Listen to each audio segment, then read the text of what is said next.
नमस्कार। आपका अखबार के इस अंक में आपका स्वागत है। मैं हूं प्रदीप सिंह। देश में गठबंधन की सरकार बन गई है। मोदी तीसरी बार प्रधानमंत्री बने हैं, लेकिन इस बार भाजपा को स्पष्ट बहुमत नहीं मिला है। तो क्षेत्रीय दलों का प्रभाव या हस्तक्षेप कहें, केंद्र सरकार में थोड़ा ज़्यादा बढ़ गया है पिछली दो सरकारों की तुलना में। लेकिन इसको जो है इस रूप में नहीं कहा जा सकता कि क्षेत्रीय दलों का ज़माना वापस आ रहा है, गठबंधन सरकार का समय वापस आ रहा है। हो सकता है मतदाता परीक्षा ले रहा हो और परीक्षा का समय हो राजनीतिक दलों के लिए। बीजेपी को जितनी सीटें मिली हैं 240, आज तक किसी पार्टी को गठबंधन की सरकार में उतनी सीटें नहीं मिली। पीवी नरसिम्हा राव को 1991 में 232 मिली थी। बाद में जो है पंजाब में इलेक्शन हुआ तो सीटें बढ़ गई थी, 240 से ऊपर हो गई थी। फिर भी वो अल्पमत की ही सरकार थी, उनका तो कोई चुनाव पूर्व गठबंधन भी नहीं था। लेकिन अब एक बात जो नज़र आ रही है चुनाव दर चुनाव, कि मतदाता इस बात में फ़र्क कर रहा है कि कौन सी पार्टी राष्ट्रीय राजनीति के योग्य है और कौन सी पार्टी राज्य की राजनीति के योग्य है। इसमें वो लगातार अंतर कर रहा है, लगातार पार्टियों को संदेश दे रहा है। तो इस चुनाव में 2024 के चुनाव में जो मैं कहूँगा कि भारतीय जनता पार्टी का प्रदर्शन जिसमें खराब हुआ और उसके विरोधियों का प्रदर्शन अच्छा हुआ, उस माहौल में भी 9 ऐसी पार्टियां हैं जिनको मतदाता ने ये संदेश दिया है कि आप लोकसभा चुनाव से दूर रहें तो ज़्यादा अच्छा है। जिस तरह की परफॉर्मेंस, इसमें से कई पार्टियां ऐसी हैं जिनका अपने राज्य में बड़ा जनाधार है। बड़ा जनाधार होने के साथ साथ विधानसभा में उनकी बड़ी उपस्थिति है। बड़ी उपस्थिति विधानसभा में होने, जनाधार होने के बावजूद अगर लोकसभा के लिए लोग वोट नहीं कर रहे हैं, पसंद नहीं कर रहे हैं, तो इसका मतलब मतदाता एक संदेश दे रहा है कि हम इन पार्टियों को और इन पार्टी के नेताओं को राष्ट्रीय राजनीति के योग्य नहीं मानते। अब उन 9 पार्टियों की एक एक करके बात करते हैं। सबसे पहले मैं बात करूंगा आम आदमी पार्टी की। आम आदमी पार्टी, अरविंद केजरीवाल जब राजनीति में आए थे तो आपको मालूम है 2014 का चुनाव वो बनारस से लड़े थे प्रधानमंत्री नरेंद्र मोदी के खिलाफ। उनको लग रहा था कि जिस तरह से दिल्ली में वो मुख्यमंत्री शीला दीक्षित के खिलाफ चुनाव लड़े और जीत गए और फिर जो है उनको सरकार बनाने का मौका मिल गया, उसी तरह का चमत्कार कुछ राष्ट्रीय स्तर पर होगा और वो प्रधानमंत्री पद के दावेदार बन जाएंगे। ऐसा कुछ हुआ नहीं। 14 से 2024 10 साल हो गए और 3 लोकसभा चुनाव हो गए। दिल्ली जहां उनकी पार्टी का एक तरह से कहें वर्चस्व है, बाकी पार्टियों के, कांग्रेस का तो पूरा सफाया ही हो चुका है, बीजेपी भी हाशिए पर है। बीजेपी की पिछले जो 2015 में चुनाव हुआ था उसमें सिर्फ 3 सीटें आई थीं और इस बार जो 2020 में चुनाव हुआ विधानसभा का उसमें 8 सीटें आई। तो कुल मिलाकर आम आदमी पार्टी का वर्चस्व है दिल्ली की राजनीति पर। जो जिस तरह का जनाधार है, जिस तरह की उपस्थिति है विधानसभा में, उसके अनुरूप या उसके अनुपात में उसको लोकसभा की सीटें मिलनी चाहिए थी।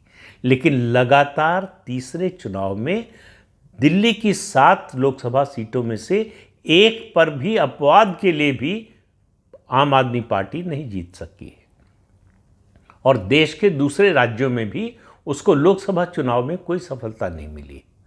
गुजरात में विधानसभा चुनाव में उसको कुछ सफलता मिली थी, गोवा में कुछ सफलता मिली थी, लेकिन लोकसभा चुनाव में कोई सफलता नहीं मिली। पहले चुनाव से 2014 से लेकर 2024 तक तीनों चुनाव में उसको लोकसभा में जो भी सफलता मिली है थोड़ी बहुत, वो पंजाब से मिली है। 2014 में 4 सीटें जीते थे, 2019 में 1 सीट जीते, इस बार 3 सीटें जीते।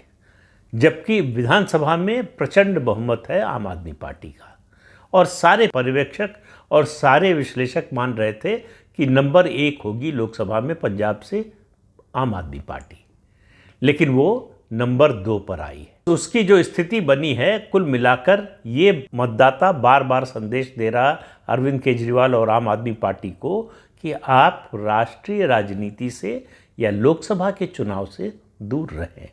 उसके बारे में हम आपके बारे में नहीं सोचते। जब हम लोकसभा के लिए वोट देते हैं तो हमारे मन में, हमारे मस्तिष्क में जो है या हमारे दिल में आम आदमी पार्टी के लिए कोई जगह नहीं होती। कुछ परिस्थितियों में पंजाब में वो ज़रूर जीत जाते हैं, एक बार 4 जीते, एक बार 1 जीते, एक बार 3 जीते, मतलब 3 चुनाव मिलाकर पूरे देश में 3 चुनाव में लोकसभा की सिर्फ 8 सीटें आम आदमी पार्टी जीत पाई है, और दिल्ली में तो एक भी नहीं जीत पाई तीनों चुनावों में, और पंजाब के अलावा किसी दूसरे राज्य में भी नहीं जीत पाई। तो इससे मतदाता इससे ज़्यादा स्पष्ट संकेत और क्या दे सकता है। लेकिन अरविंद केजरीवाल को अब भी गुमान है कि वो देश के प्रधानमंत्री बन सकते हैं। वो हमेशा मुकाबला जो है प्रधानमंत्री नरेंद्र मोदी से करते हैं। मोदी हमसे डर गए, मोदी हमसे घबरा रहे हैं, मोदी हमारा मुकाबला नहीं कर सकते। अरे भाई, आप कहीं मुकाबले में खड़े हों तब तो मुकाबले की बात आए। तो आम आदमी पार्टी एक पार्टी हुई। अब चूंकि पंजाब की बात की इतनी, तो इसलिए बात जो है शिरोमणि अकाली दल की भी कर लेना चाहिए। शिरोमणि अकाली दल जो है उसको इस चुनाव में 1 सीट मिली है 13 में से। वो पार्टी जो लंबे समय से कई बार जो है पंजाब में सत्तारूढ़ रह चुकी है। तो अकाली दल के उम्मीदवारों को लोकसभा भेजने लायक नहीं माना पंजाब के मतदाताओं ने। पिछली बार भी उसको सिर्फ 2 सीटें मिली थी। तो अकाली दल जब से सत्ता से बाहर गई है पंजाब से, तब से पंजाब के लोगों के मन से वो पार्टी उतर गई है। वो चाहे विधानसभा का मामला हो चाहे लोकसभा का। तो लोकसभा में भी उसको कोई बड़ी जीत मिलेगी इसकी किसी को उम्मीद नहीं थी। 1 सीट उसको मिल गई है, और मुझे नहीं लगता कि आगे आम आदमी पार्टी का कम से कम लोकसभा चुनाव की दृष्टि से कोई भविष्य है। जब मैं ये बात कह रहा हूँ तो अकाली दल का पंजाब से बाहर कोई जनाधार नहीं है, तो इसलिए उसके लिए पंजाब से बाहर तो कोई भविष्य है ही नहीं। पंजाब में भी दिखाई नहीं दे रहा है। पंजाब में कांग्रेस पार्टी लगातार मजबूत हुई। जब से अकाली दल को सत्ता से हटाया है, तब से तमाम झंझावातों के बावजूद पार्टी में इतनी समस्याएं हुई, पार्टी में टूट हुई, इतने नेता निकल कर गए, इस सब के बावजूद 13 में से 7 सीटें जीतने में कांग्रेस पार्टी सफल रही। तो ये हुई अकाली दल की बात। तीसरी पार्टी है बहुजन समाज पार्टी। बहुजन समाज पार्टी 2007 में उत्तर प्रदेश में अपने पीक पर थी, अपने चरम पर थी लोकप्रियता के, जब उसकी अकेले सरकार बनी थी, स्पष्ट बहुमत की सरकार बनी थी। वहाँ से हर चुनाव में वो नीचे गई है। 2019 में को अपवाद मान सकते हैं लोकसभा चुनाव को, जब उसका समाजवादी पार्टी से गठबंधन था। गठबंधन के कारण उसको मुस्लिम वोट मिले, इस कारण बहुजन समाज पार्टी के 10 उम्मीदवार लोकसभा में पहुंच गए। इस बार फिर 0 पर आ गई, 14 में भी 0 पर थी।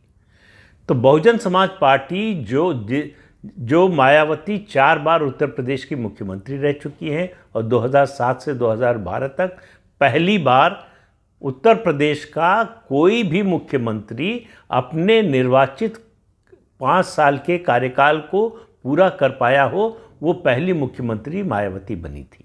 कांग्रेस का भी कोई नहीं कर पाया था। उसके बाद फिर जो अखिलेश यादव और फिर योगी आदित्यनाथ दूसरी बार है। तो मायावती का और बहुजन समाज पार्टी की गिरावट का जो दौर शुरू हुआ वो रुकने का नाम नहीं ले रहा है। इस चुनाव में भी उनका एक भी उम्मीदवार लोकसभा में नहीं पहुंचा है। तो इसलिए मतदाता उनको बता रहा है कि आप लोकसभा की राजनीति छोड़ दीजिए। हालांकि विधानसभा के बारे में भी कि उनके बारे में मतदाता की राय कोई बहुत अच्छी हो ऐसा दिखाई नहीं दे रहा है। 12.8% वोट मिला था 2022 के विधानसभा चुनाव में, और उनको सीटें मिली सिर्फ 1, बल्कि सीटें नहीं, सीट कहना चाहिए, मिली 1। उससे पहले 2017 के चुनाव में भी बहुजन समाज पार्टी की स्थिति बहुत खराब थी। तो बहुजन समाज पार्टी को बार बार मतदाता संदेश दे रहा है कि आप लोकसभा चुनाव से कम दूर रहिए। तो ये हुई 3 पार्टियां। चौथी पार्टी जिसकी बात करने जा रहा हूं मैं, वो दक्षिण की पार्टी है, और उसका नाम है all India Dravida Munnetra Kazhagam, AIADMK। Jayalalithaa के समय तक इस पार्टी का दबदबा था तमिलनाडु में। जयललिता कई बार मुख्यमंत्री बनी उनकी पार्टी सत्ता में आई, उससे पहले एमजीआर जो है सत्ता में थे।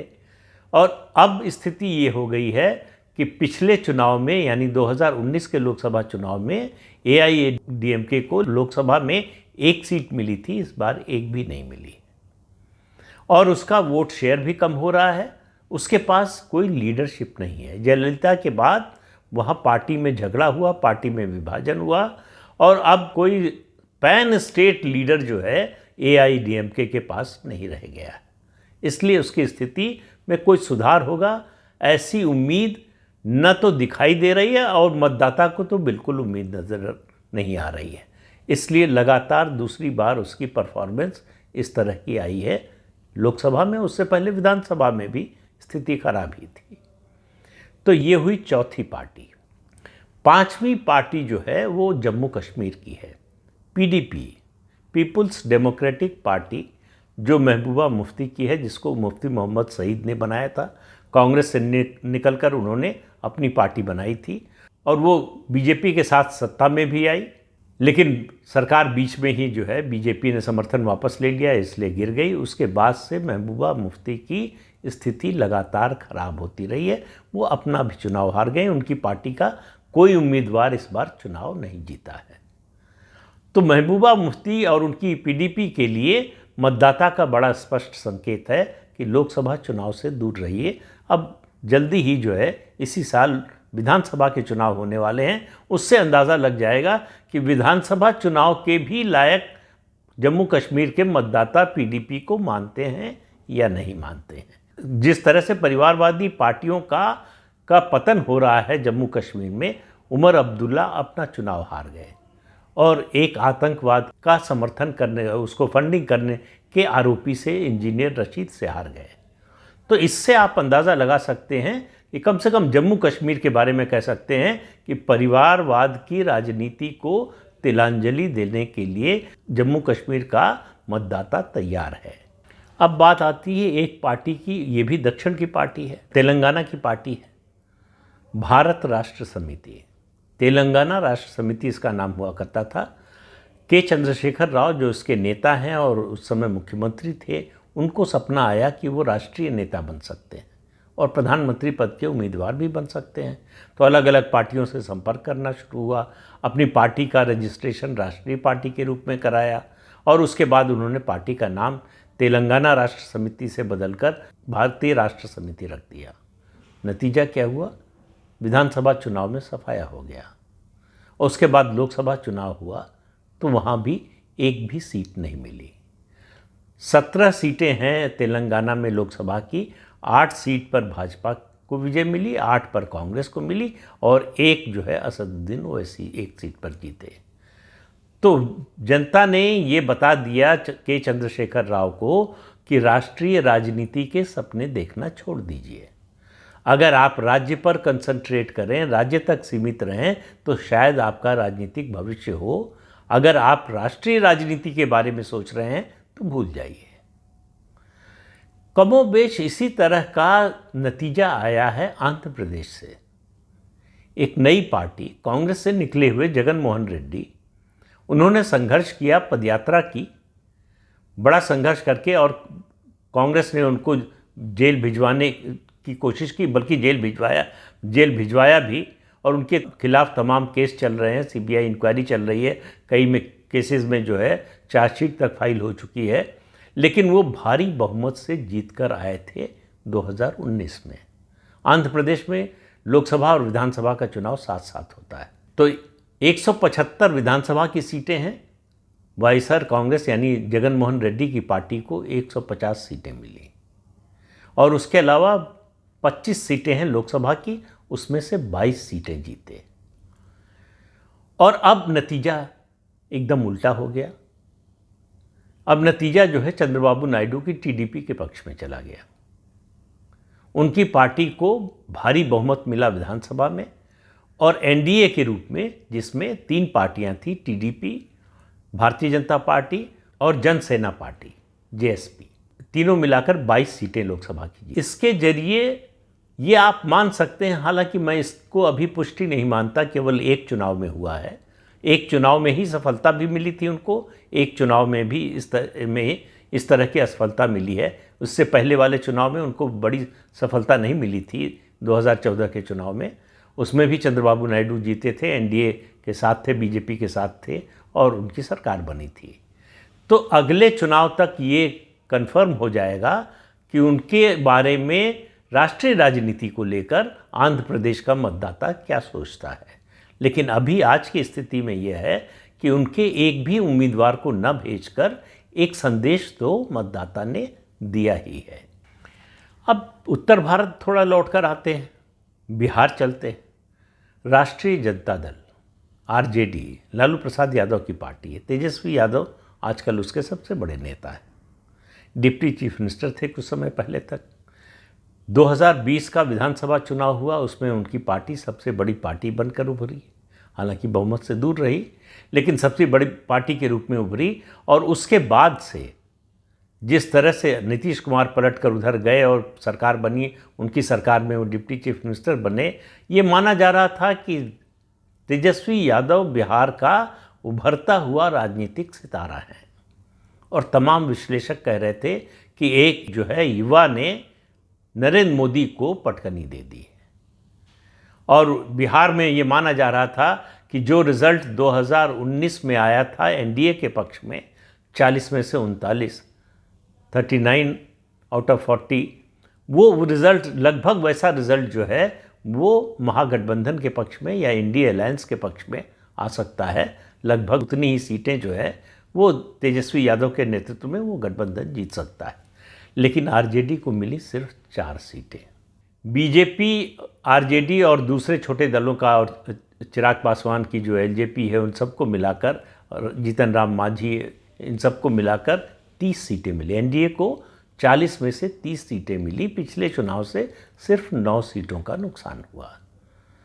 तो जो उम्मीद की जा रही थी तेजस्वी यादव से, तेजस्वी यादव को जो सफलता विधानसभा चुनाव में मिली थी, जिस तरह का उनका जनाधार है, जो उनका कोर वोटर है मुस्लिम यादव बड़ी संख्या में है, उसको देखते हुए ये उम्मीद थी कि उनकी लोकसभा की सीटों में बहुत बड़ा जंप आएगा। लेकिन लोगों ने तेजस्वी यादव को और उनकी पार्टी को लोकसभा चुनाव की दृष्टि से नहीं देखा। उस दृष्टि से उनकी ओर जो है वो झुके नहीं। तो उनका जो विधानसभा का वोटर था, ऐसा लगता है कि वो भी लोकसभा में पूरी तरह से उनके साथ नहीं आया। और आखिर में 9वीं पार्टी की बात करेंगे, और वो है उड़ीसा की बीजू जनता दल। बीजू जनता दल जिसका पिछले 24 साल से उड़ीसा की राजनीति में दबदबा था, वर्चस्व था। लोकसभा चुनाव हो या विधानसभा चुनाव हो, दोनों में भरपूर समर्थन मिला नवीन पटनायक की पार्टी को और नवीन पटनायक 24 साल मुख्यमंत्री रहे लगातार। और लग नहीं रहा था कि उनकी सत्ता को कोई हिला पाएगा। लेकिन इस बार उनकी सरकार के खिलाफ एंटी इनकम्बेंसी बहुत थी। दूसरा, उनके स्वास्थ्य को लेकर बहुत तरह की आशंकाएं थी। और भारतीय जनता पार्टी ने अपने संगठन का जिस तरह से विस्तार किया उड़ीसा में, जिस तरह का कैंपेन हुआ, प्रधानमंत्री ने जिस तरह की ताकत लगाई, उस सब का नतीजा ये हुआ कि भारतीय जनता पार्टी विधानसभा में भी चुनाव भी जीत गई, सत्ता में आ गई, उसका मुख्यमंत्री बन गया। पहली बार जब से उड़ीसा राज्य बना है, जब से भारतीय जनता पार्टी बनी है, तब से पहली बार ऐसा हुआ है कि उड़ीसा में भारतीय जनता पार्टी का मुख्यमंत्री बना है। और लोकसभा चुनाव में भी 21 सीटें हैं उड़ीसा में लोकसभा की, 20 सीटें बीजेपी जीती, 1 कांग्रेस के हिस्से गई और बीजू जनता दल के हिस्से 1 भी सीट नहीं आई। इसका मतलब लोगों ने मान लिया है कि बीजू जनता दल या कम से कम नवीन पटनायक की राजनीति अपने समापन की ओर है। अब उनकी पार्टी का भविष्य क्या होगा ये कोई नहीं जानता। देखिए, एक परिवार की या एक व्यक्ति की जो पार्टियां होती हैं, वो उस व्यक्ति या परिवार का रसूख, उसका जब जनाधार कम होता है या ख़त्म होने लगता है, तब उनके राजनीतिक भविष्य पर प्रश्न चिन्ह लग जाता है। उसी तरह से बीजू जनता दल के राजनीतिक भविष्य पर प्रश्न चिन्ह लग गया है। इतनी बुरी हार जो है उसकी मुझे नहीं लगता कि नवीन पटनायक ने कल्पना की होगी। लेकिन उन्होंने इस हार को जो है स्पोर्ट्समैन स्पिरिट की तरह लिया। उन्होंने ये नहीं कहा कि धांधली हुई, बेईमानी हुई और ईवीएम से चुनाव हुआ, उसमें गड़बड़ी हुई, ईवीएम हैक हो गई, ये सब कोई आरोप नहीं लगाया। खुशी खुशी मोहन चरण मांझी जो बीजेपी के मुख्यमंत्री पद के उम्मीदवार थे उस समय, उनके शपथ ग्रहण समारोह में गए, शामिल हुए, सबसे मिले और जो है उन्होंने ये बताया कि जनतंत्र में हार को किस तरह से स्वीकार करना चाहिए। लेकिन उड़ीसा के मतदाताओं का संदेश बड़ा साफ है। बीजू जनता दल का राष्ट्रीय राजनीति में अब वो कोई भविष्य नहीं देखते हैं। हालांकि विधानसभा में अब भी बीजू जनता दल मुख्य विपक्षी दल है और उसी रूप में काम करेगा और मुझे लगता है कि तब तक जब तक नवीन पटनायक राजनीतिक रूप से सक्रिय हैं उसकी ये स्थिति, उसकी ये ताकत बनी रहेगी। लेकिन इन 9 पार्टियों के बारे में ये कहा जा सकता है कि राष्ट्रीय राजनीति के दृष्टि से मतदाता इनके बारे में नहीं सोच रहा है या उसने सोचना बंद कर दिया है या समर्थन देना बंद कर दिया है। तो इस अंक में इतना ही। अगले अंक में फिर मिलेंगे किसी नए मुद्दे के साथ। तब तक के लिए अनुमति दीजिए। आपसे अनुरोध है कि ये चैनल देखिए, शेयर कीजिए, लाइक कीजिए और सब्सक्राइब जरूर कीजिए। नमस्कार।